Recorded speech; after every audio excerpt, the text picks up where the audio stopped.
BNP chairperson Begum Khaleda Zia বলেছেন, দেশবাসীর ভোটের অধিকার সকলে মিলেই প্রতিষ্ঠিত করতে হবে। গণতন্ত্র প্রতিষ্ঠায় দলীয় নেতাকর্মীদের ঐক্যবদ্ধ থাকার আহ্বান জানান তিনি। সোমবার রাতে গুলশানে বিএনপি চেয়ারপারসনের কার্যালয়ে নেতাকর্মী ও বিশিষ্টজনদের সাথে ভার্চুয়ালি শুভেচ্ছা বিনিময়কালে এসব কথা বলেন তিনি। খালেদা জিয়া বলেন, বিএনপি নেতাকর্মীদের বিশাল ত্যাগ ও সংগ্রাম বৃথা যায়নি এবং যাবে না। দেশে গণতন্ত্র প্রতিষ্ঠিত করতে হবে, সেজন্য সকলকে ঐক্যবদ্ধ থাকতে হবে। পাশাপাশি পরস্পরকে সহযোগিতা করার নির্দেশনা দেন। দেশবাসীকেও ঈদের শুভেচ্ছা জানান খালেদা জিয়া। অনুষ্ঠানে বিএনপি মহাসচিব মির্জা ফখরুল ইসলাম আলমগীর, স্থায়ী কমিটির সদস্য, বিশিষ্টজন ও নেতাকর্মীরা উপস্থিত ছিলেন। খালেদা জিয়ার সঙ্গে তার ছেলে তারেক রহমান ও চিকিৎসক ডাক্তার AZM জাহিদ উপস্থিত ছিলেন। বাংলাদেশের জনগণ এবং প্রধানকে ঈদ উল ফিতরের শুভেচ্ছা জানিয়েছেন ভারতের প্রধানমন্ত্রী নরেন্দ্র মোদী এবং পাকিস্তানের প্রধানমন্ত্রী শেহবাজ শরীফ। সোমবার প্রধান উপদেষ্টাকে পাঠানো ঈদ শুভেচ্ছা বার্তায় মোদী বলেন, ঈদ উল ফিতর সহমর্মিতা, উদারতা এবং সংহতির মূল্যবোধের কথা মনে করিয়ে দেয়। এই উপলক্ষে বিশ্বজুড়ে মানুষের জন্য শান্তি, সম্প্রীতি এবং সুস্বাস্থ্য কামনা করেন তিনি। বলেন, বাংলাদেশ ভারতের মধ্যকার বন্ধুত্বের বন্ধন আরও দৃঢ় হোক। এদিকে ঈদ উপলক্ষে প্রধান উপদেষ্টা ডক্টর মোহাম্মদ ইউনূসের সঙ্গে টেলিফোনে শুভেচ্ছা বিনিময় করেছেন পাকিস্তানের প্রধানমন্ত্রী শেহবাজ শরীফ। এ সময় দেশবাসীকেও শুভেচ্ছা জানান তিনি। সুবিধাজনক সময়ে ডক্টর ইউনূসকে পাকিস্তান সফরের আমন্ত্রণ জানান শেহবাজ।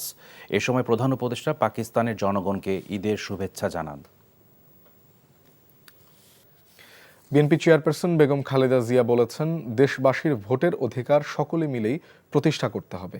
গণতন্ত্র প্রতিষ্ঠায় দলীয় নেতাকর্মীদের ঐক্যবদ্ধ থাকার আহ্বান জানান তিনি।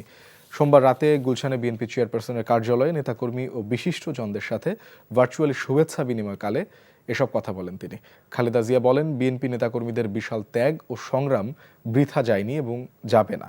দেশের গণতন্ত্র প্রতিষ্ঠা করতে হবে, সেজন্য সকলকে ঐক্যবদ্ধ থাকতে হবে। পাশাপাশি পরস্পরকে সহযোগিতা করার নির্দেশনা দেন। দেশবাসীকেও ঈদের শুভেচ্ছা জানান খালেদা জিয়া।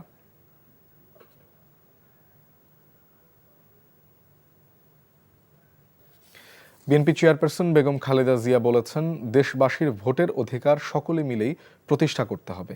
গণতন্ত্র প্রতিষ্ঠায় দলীয় নেতাকর্মীদের ঐক্যবদ্ধ থাকার আহ্বান জানান তিনি। সোমবার রাতে গুলশানে বিএনপি চেয়ারপারসনের কার্যালয়ে নেতাকর্মী ও বিশিষ্টজনদের সাথে ভার্চুয়ালি শুভেচ্ছা বিনিময়কালে এসব কথা বলেন তিনি।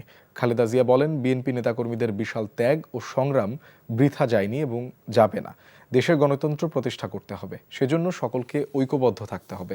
পাশাপাশি পরস্পরকে সহযোগিতা করার নির্দেশনা দেন। দেশবাসীকেও ঈদের শুভেচ্ছা জানান খালেদা জিয়া।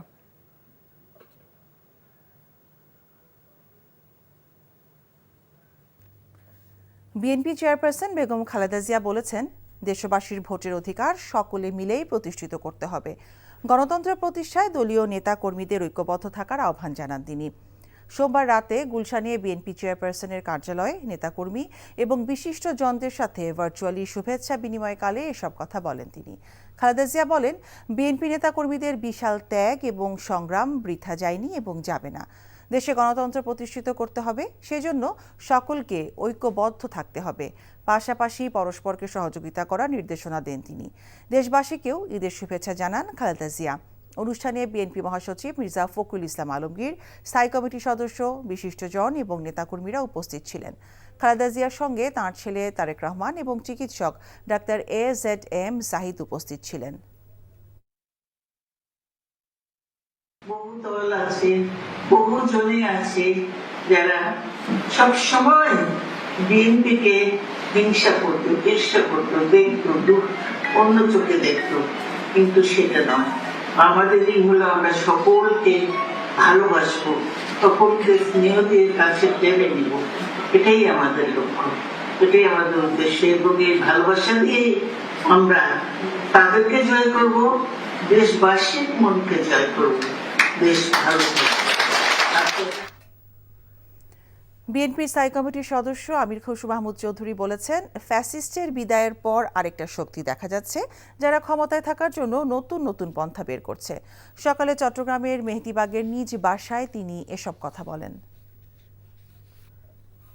ফ্যাসিস্টরা একভাবে ক্ষমতা দখল করে থাকে, আবার আরেকটা শক্তি দেখা যায় তারা অন্যভাবে ক্ষমতায় থাকার জন্য তাদের আরেকটা নতুন নতুন পন্থা বাইর করে।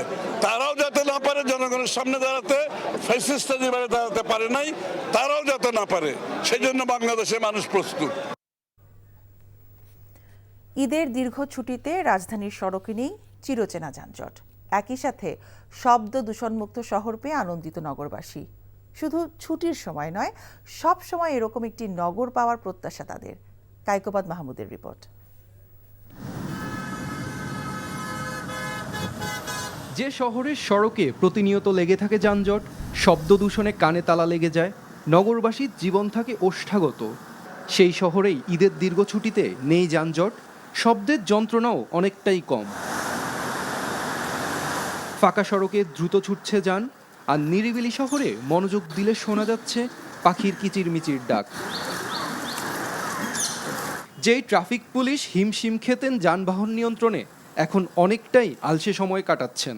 রাস্তায় গাড়ি হালকা আছে, মোটামুটি ট্রাফিক ডিউটি করতেছে এরা ঠিক মতো, রাস্তায় কোনো ঝামেলা নেই। অনেক লোক ভাই যাচ্ছে, ঈদের সময় গেছিল, আমরা ডিউটি করতেছি, এটা আনন্দ ফুর্তি, এটা খুব ভালো লাগছে।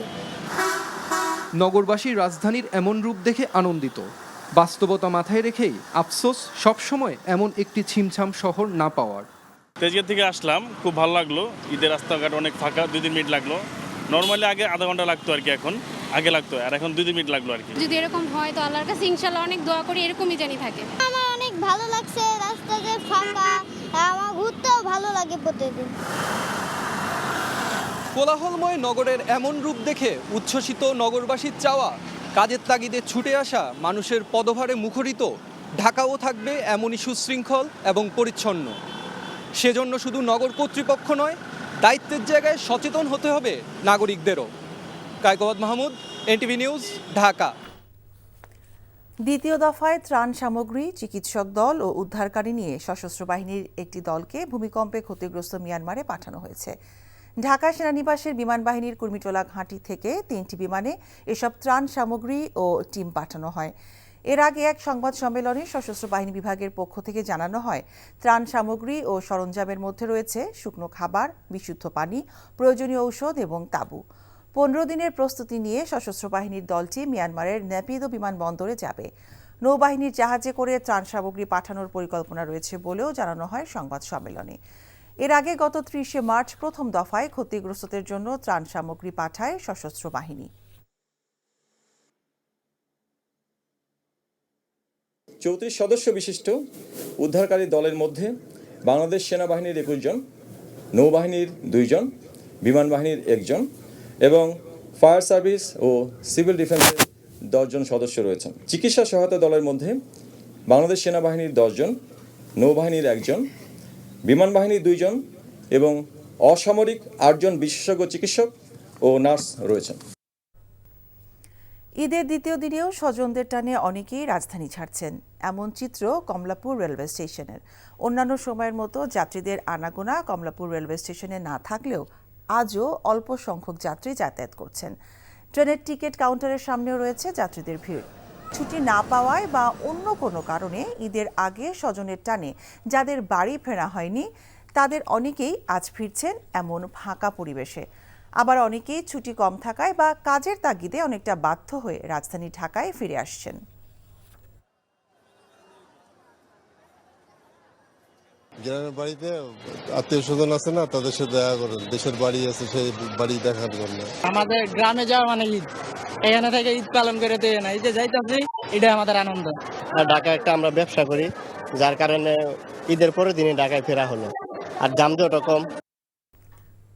রাজধানীর পরিস্থিতি জানতে আমরা যাচ্ছি আমাদের স্টাফ করেসপন্ডেন্ট নাহিদ প্রিন্সের কাছে। প্রিন্স, রাজধানীর সার্বিক পরিবেশ কেমন দেখছেন আমাদেরকে জানাবেন।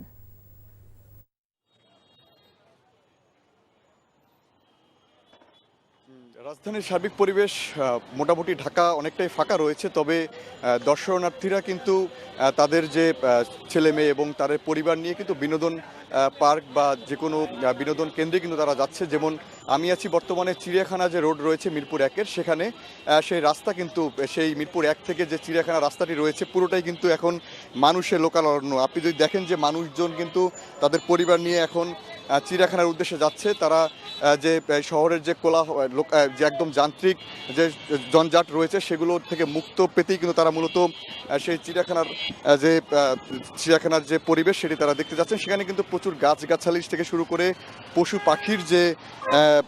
পশু পাখি দেখার জন্যই তারা মূলত সেই উদ্দেশ্যে তারা রওনা দিয়েছে। আমি দেখাচ্ছি যে কি পরিমাণে যানজট রয়েছে সেখানে। পুরো ঢাকা কিন্তু অনেকটাই ফাঁকা রয়েছে, কিন্তু যেসব এলাকা দর্শনার্থীরা যাচ্ছেন সেসব এলাকায় কিন্তু অনেকটাই যানজট তৈরি হয়েছে। পুরো মিরপুর 1 থেকে কিন্তু চিড়িয়াখানার যে রাস্তাটি রয়েছে সেই সড়কের ফুটপাথ থেকে শুরু করে যে মেইন রাস্তা সব কিছুই কিন্তু এখন পুরো মানুষজন তারা হেঁটে কিন্তু যাচ্ছে। যেখানে কিন্তু যে ঈদের আগে কিন্তু এখান থেকে সেই অটো রিক্সা করে কিন্তু বা বাসে করে নিয়মিত যাওয়া যেত সেই চিড়িয়াখানায়, কিন্তু এখন কিন্তু সেটি হচ্ছে না। ঈদের দিন উপলক্ষে কিন্তু গতকালকে প্রায় 1.5 থেকে 2 লাখ মানুষ চিড়িয়াখানার উদ্দেশ্যে তারা চিড়িয়াখানায় পরিদর্শন করেছেন এবং আজকে সেই সংখ্যাটা বাড়তে পারে বলে চিড়িয়াখানা কর্তৃপক্ষ আমাদেরকে জানিয়েছিল।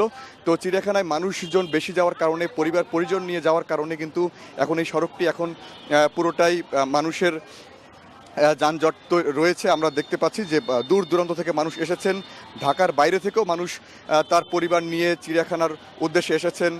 তো সেই রাস্তাঘাট পরিস্থিতি এখন এমনটাই রয়েছে। সেই চিড়িয়াখানার যে বাঘের যে বলা হয়েছিল যে বাঘের শালুক, যে তার বাঘের বাচ্চাদেরও কিন্তু চিড়িয়াখানায় যুক্ত করা হয়েছে, সেগুলো দেখতে কিন্তু সেই ছোট ছোট বাচ্চা থেকে শুরু করে বৃদ্ধ এবং পরিবার নিয়ে তারা মূলত চিড়িয়াখানার উদ্দেশ্যে তারা যাচ্ছে। আমরা দেখতে পাচ্ছি যে পুরো রাস্তায় কিন্তু এখন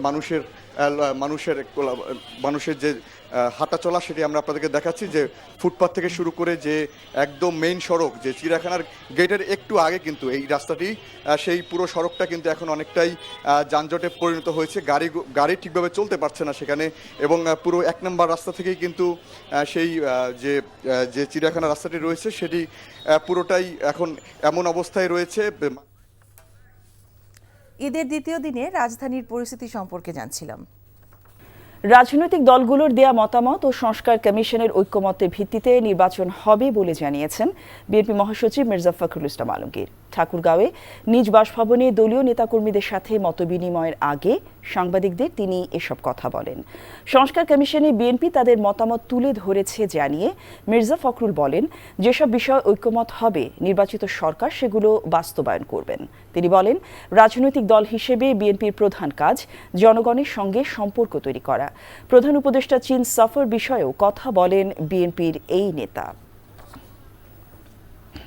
তারা দেশের কিছু রাষ্ট্র ব্যবস্থার পরিবর্তনের জন্য কিছু সংস্কার কর্মসূচির সামনে নিয়ে এসেছে, যেগুলোতে কনসেনসাস হবে, মতের ঐক্য হবে, সেগুলো সামনে নিয়ে চার্টার অফ রিফর্মস একটা তৈরি হবে। সেটা একটাই আপনার রাজনৈতিক দলগুলো স্বাক্ষর করবে এবং যারা নির্বাচিত হবেন তারা সেই সংস্কারগুলোকে তারা ইমপ্লিমেন্ট করবেন। আওয়ামী লীগকে দেশের শত্রু উল্লেখ করে তথ্য উপদেষ্টা মাহফুজ আলম বলেছেন, যে কোনো পরিস্থিতিতে দলটিকে এদেশের রাজনীতিতে ফিরতে দেওয়া হবে না। বিকেলে রাজধানীর শাহিনবাগে মায়ের ডাক আয়োজিত গুমের শিকার ব্যক্তিদের পরিবারের সদস্যদের মতবিনিময় সভায় তিনি কথা বলেন। আওয়ামী লীগ ফিরে আসার সুযোগ পেলে দেশের ভয়ঙ্কর পরিণতি হবে বলেও জানান তিনি। এজন্য ফ্যাসিবাদ বিরোধী শক্তিকে যে কোনো মূল্যে ঐক্য ধরে রাখার আহ্বান জানান মাহফুজ। গুমের সঙ্গে জড়িত সবার বিরুদ্ধে আইনানুগ ব্যবস্থা নেওয়া হবে বলেও জানান তিনি। এদিকে গুম হওয়া ব্যক্তিদের যারা হত্যা করেছে তাদের সবার নাম প্রকাশ করার দাবি জানিয়েছেন মায়ের ডাকের সমন্বয়কারী সঞ্জিদা ইসলাম তুলি। আওয়ামী লীগ শুধুমাত্র বাংলাদেশের জনগণের শত্রু, এই ভিন্ন এর কোনো পরিচয় নেই। এটা কোনো রাজনৈতিক দল না, এটা একটা মাফিয়া গোষ্ঠী ছিল। যে মাফিয়া গোষ্ঠীর প্রধান ছিল শেখ হাসিনা। তার বাবার হত্যার প্রতিশোধ নেওয়ার নামে বাংলাদেশের জনগণের উপরে ভারতের সহযোগিতায় এই অত্যাচার নিপীড়ন চাপিয়ে দিয়েছিলেন। কোনোদিন আর আওয়ামী লীগকে আমরা এই দেশে রাজনৈতিকভাবে এখানে দাঁড়াতে দিব না, এটা হচ্ছে আমাদের অঙ্গীকার।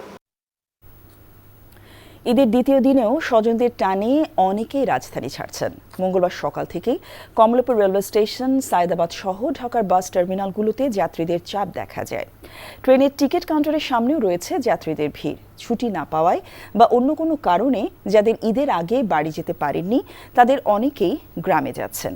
এবারের ঈদের ছুটি বেশি হওয়ায় ঢাকা ফেরা মানুষের চেয়ে ঢাকা ছেড়ে যাওয়া যাত্রীদের সংখ্যা বেশি। প্রায় একই চিত্র সায়দাবাদ বাস টার্মিনালেও।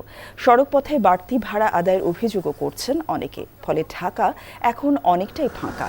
ঈদের দীর্ঘ ছুটিতে রাজধানীর সড়কে নেই চিরচেনা যানজট, নগরীর সড়কগুলোতে নেই যানবাহনের চাপ, বিকট শব্দ, দূষণমুক্ত পরিবেশে স্বস্তিতে ঈদ আনন্দ উপভোগ করছেন নগরবাসী। ফাঁকা ঢাকায় ঘুরতেও বেরিয়েছেন অনেকে। আত্মীয় স্বজন আছে না, তাদের সাথে দেখা করেন, দেশের বাড়ি আছে সেই বাড়ি দেখার জন্য।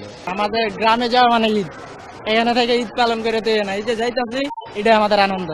রাস্তায় গাড়ি হালকা আছে, মোটামুটি ট্রাফিক ডিউটি করতেছে এরা ঠিক মতো, রাস্তায় কোনো ঝামেলা নাই। ঈদ উল ফিতরের পরদিন রাজধানীর বিনোদন কেন্দ্রগুলোতে মানুষের উপচে পড়া ভিড়। বিশেষ করে মিরপুরে জাতীয় চিড়িয়াখানায় মানুষের ঢল নামে, ছিল না তিল ধারণের জায়গা। প্রায় 2 লাখ দর্শনার্থী এদিন চিড়িয়াখানায় ঘুরতে যায়, যাদের বেশিরভাগই মা বাবার সঙ্গে আসা শিশু কিশোর। ঈদের দ্বিতীয় দিনে সকাল 9টায় খুলে দেওয়া হয় জাতীয় চিড়িয়াখানার প্রবেশপথ। শিশু থেকে বয়স্ক সকলের পদচারণায় তিল ধারণের ঠাঁই নেই জাতীয় চিড়িয়াখানায়। শহরে যান্ত্রিকতা পাশে রেখে পরিবারের সঙ্গে ঈদের আনন্দ ভাগাভাগি করতেই চিড়িয়াখানায় এসেছে বলে জানিয়েছেন দর্শনার্থীরা। এদিকে রাজধানী হাজারীবাগ পার্ক থেকে ঈদ আনন্দ মিছিল ও র্যালি বের করে স্থানীয়রা। নতুন প্রজন্মের কাছে পরিচয় করিয়ে দিতে বিকেলে আয়োজন করা হয় আনন্দ মিছিল ও র্যালির। হরিণ দেখতেছি, খুব ভালো লাগতেছে। ঈদের সময় রাস্তাঘাটে যানজট নেই, যার কারণে ঘুরে আমরা খুব মজা পাচ্ছি। খুবই ভালো লাগতেছে। 1 মাস রোজার পর এইটা অনেক আনন্দের আমার কাছে।